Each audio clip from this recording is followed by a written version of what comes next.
આજે પગાર, નાણાં પંચ, 8મો પંચ, 10મો પંચ, બધું કેટલું બધું પંચ મળી ગયું, તોય કદાચ ભૂખ નથી ભાગતી, તોય વિરોધ કરે મિત્રો.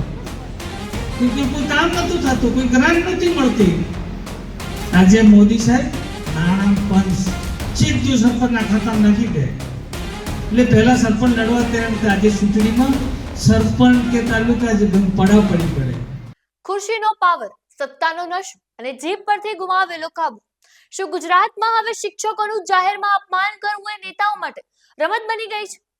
ગુજરાતના પંચમહાલના ગોધરામાં રાજ્ય કક્ષાના કૃષિ મંત્રી રમેશ કટારાએ ગુજરાતના લાખો શિક્ષકોના સ્વમાન પર એવો પ્રહાર કર્યો છે જેનાથી સમગ્ર રાજ્યમાં ભડકો થયો છે. જે શિક્ષક રાષ્ટ્રનું નિર્માણ કરે છે તેમને મંત્રીજીએ ભૂખ્યા અને કામચોર કહી દીધા. પણ ગુજરાતનો શિક્ષક હવે ચૂપ બેસવાનો નથી. જુઓ કેવી રીતે એક નિવેદને આખા ગુજરાતની શિક્ષણ વ્યવસ્થા અને રાજકારણમાં આગ લગાવી દીધું છે. પણ તે જાણતા પહેલા લલકાર ન્યૂઝને લાઈક, શેર અને સબસ્ક્રાઇબ જરૂરથી કરજો.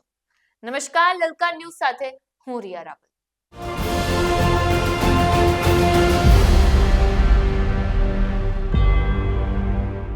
ઘટના છે પંચમહાલના ગોધરાની. વિકસિત ભારત સંકલ્પ સંમેલન ચાલી રહ્યું હતું અને મંચ પરથી રાજ્ય કક્ષાના કૃષિ મંત્રી રમેશ કટારા વડાપ્રધાન નરેન્દ્ર મોદીની યોજનાઓના ગુણગાન ગાઈ રહ્યા હતા. પોતાની આગવી અને દેશી શૈલીમાં બોલતા બોલતા મંત્રીજીએ પહેલા તો અધિકારીઓને આડકતરી રીતે ચીમકી આપી દીધી. તેમણે કહ્યું કે મોદી સાહેબ કામ બહુ કરાવે છે એટલે ઘણાને કંટાળો આવે, પણ સરકાર પગાર પણ આપે છે એટલે આળસ નહીં રાખવાની. જેનું ખાઈએ ને એનું ગાઈએ. અહીં સુધી તો બધું જ બરાબર હતું, પણ મંત્રીજીના શબ્દોની ગાડી અચાનક પાટા પરથી ઉતરી ગઈ અને સીધી ગુજરાતના શિક્ષકો ઉપર ચડી. સરકારી શાળાઓની ગુણવત્તા વિશે બોલતા મંત્રી કટારાએ તમામ મર્યાદાઓ નેવે મૂકી દીધી હતી. તેમણે શિક્ષકો પર સીધો આર્થિક અને નૈતિક પ્રહાર કર્યો. મંત્રીજીએ એવું તો શું કહ્યું કે શિક્ષકો લાલચોળ થઈ ગયા. સાંભળો તેમના શબ્દો તેમના જ મુખે.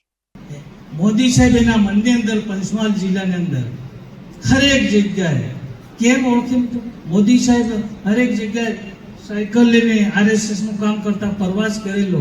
આના વિસ્તારની હર હંમેશા અમને ગામડાની પરિસ્થિતિ દેખેલી, ગામડાનો રોટલો ખાધેલો, ગામડામાં ખાટલા પર બેઠેલા અને રોડ રસ્તા બધું એમને પરિચય મિત્રો.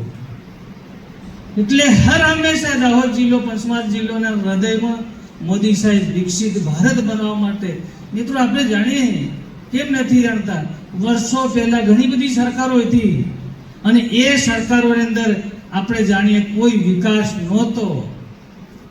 એટલે શિક્ષણની વાત કરું, આપણા બાપ દાદાનો વડીલોને પૂછજો, ઉંમરલાયકને પૂછજો, ગામની અંદર નિશાળ નથી. નિશાળ એક ગામમાં નિશાળ હતી, ત્યાં ઓરડા નતા, નીચે બિલ ભણવા પડતો હતો અને 200 થી 500 રૂપિયા પગાર મળતો હતો. આજે પગાર, નાણાં પંચ, 8મો પંચ, 10મો પંચ, બધું કેટલું બધું પંચ મળી ગયું, તોય કદાચ ભૂખ નથી ભાગતી, તોય વિરોધ કરે મિત્રો. મોદી સાહેબને વિરોધ કરે, સરકારનો વિરોધ. અરે આપણા વડીલોને પૂછો, 500-1000 રૂપિયા નોકરી કરતા હતા, આજે કેટલો બધો પગાર મળે, તો કામ કરવા તૈયાર નથી. ઘણી વખતે શિક્ષકો બીજા હોય, પૈસા મોબાઈલમાં જ રહે. આપણે સુખી, બીજા સુખી કરતા શીખાડો મિત્રો, બીજાને દુઃખી નથી કરો મિત્રો.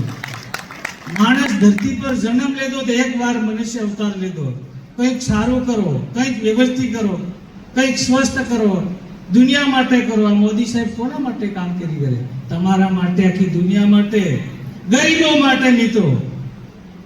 આવો જો વિકસિત ભારત બનાવવા છે, બધા સાથ અને સહકાર આપવા જોઈએ. આ બધા ઘણા બધા અહીંયા સરપંચો હોય. પહેલા જમાનામાં સરપંચની ચૂંટણી થતી, તાલુકાની ચૂંટણી થતી, કોઈ લડવા તૈયાર નતું થતું, કેમ કે કોઈ કામ નતું થતું, કોઈ ગ્રાન્ટ નથી મળતી. આજે મોદી સાહેબ નાણાં પંચ સીધું સરપંચના ખાતામાં નાખી દે. સીધું દિલ્હીથી નાણાં પંચ, સીધા બધા જ રૂપિયા સરપંચ જ વહીવટ કરે. એમપી ના રૂપિયા તે સરપંચ પાસે, ધારાસભ્યના રૂપિયા તે સરપંચ પાસે, બધી સરપંચ ગામનો ધણી, ગામનો મુખી, ગામનો રાજા વહીવટ એ કરે. મારે તો ગ્રાન્ટ જ આપવાની. ધારાસભ્ય ખાલી કાગળ જ લખવાનો, કૂવો લખો, બોર લખો, હેડપંપો લખો કે જે તે લખો, વહીવટ ત્યાં જાય, વહીવટ એ જ કરે. ગામનો વિકાસ કોણ કરે? મિત્રો સરપંચ કરે. સરપંચ એટલે પહેલા સરપંચ લડવા ત્યારે નહોતા. આજે ચૂંટણીમાં સરપંચ કે તાલુકા જે પડાવ પડી પડે, એક ગામમાં 20 ઉમેદવાર થાય. એટલે ગામનો વિકાસ માટે મોદી સાહેબ રૂપિયા લે, તો આપણે વિકાસ કરવો જોઈએ મિત્રો. તો સાંભળ્યું ને તમે, 8મા અને 10મા નાણાં પંચના લાભો લઈ લીધા છતાં શિક્ષકોની ભૂખ ભરાતી જ નથી, એટલે કે ભાગતી જ નથી. મંત્રી કટારાએ વર્ગખંડના પવિત્ર વાતાવરણ પર સવાલ ઉઠાવ્યા અને કહ્યું કે આજનો શિક્ષક બાળકોને ભણાવવાને બદલે માત્ર મોબાઈલમાં જ વ્યસ્ત રહે છે. આ કોઈ સામાન્ય નિવેદન નથી. આ ગુજરાતના એ લાખો ગુરુઓનું અપમાન છે કે જેઓ ગામડાના છેવાડાના વિસ્તારોમાં શિક્ષણની જ્યોત જલાવી રહ્યા છે. આ નિવેદન બહાર આવતા જ શિક્ષણ જગતમાં ભૂકંપ આવી ગયું છે. શિક્ષક સંઘો મેદાનમાં ઉતરી ગયા છે અને શિક્ષકોનું કહેવું છે કે સરકારના તમામ બિન શૈક્ષણિક કામો, ચૂંટણીની કામગીરી અને વસ્તી ગણતરી શિક્ષકો જ કરે છે. તો પછી કામચોર કોણ છે? પ્રાથમિક શૈક્ષિક મહાસંઘ ગુજરાતના અધ્યક્ષ અનિરુદ્ધસિંહ સોલંકીએ આક્રોશ વ્યક્ત કરતા મંત્રીને પોતાની ભાષા સુધારવા અને જાહેરમાં શિક્ષકોની માફી માંગવા અલ્ટિમેટ આપ્યું છે. માત્ર પ્રાથમિક જ નહીં, માધ્યમિક સંવર્ગના મહામંત્રી જીતેન્દ્ર ઠાકર અને પાટણથી અખિલ ભારતીય રાષ્ટ્રીય શૈક્ષિક મહાસંઘના આંતરિક ઓડિટર રણછોડ જાડેજાએ પણ મંત્રીના નિવેદનને સખત શબ્દોમાં વખોડી નાખ્યું છે. એક તરફ સરકાર ગુણોત્સવ અને પ્રવેશોત્સવના મોટા તાઇફાઓ કરે છે અને બીજી તરફ સરકારના જ મંત્રીઓ શિક્ષકોને જાહેરમાં ઉતારી પાડે છે. જો શાળાઓમાં શિક્ષણનું સ્તર કથળ્યું છે ને, તો તેની જવાબદારી માત્ર શિક્ષકની છે કે પછી સરકારી સિસ્ટમની? શું ખરેખર શિક્ષકો મોબાઈલમાં રચ્યા પચ્યા રહે છે કે પછી તેમને ઓનલાઈન કામગીરીના બોજ તળે દબાવી દેવામાં આવ્યા છે?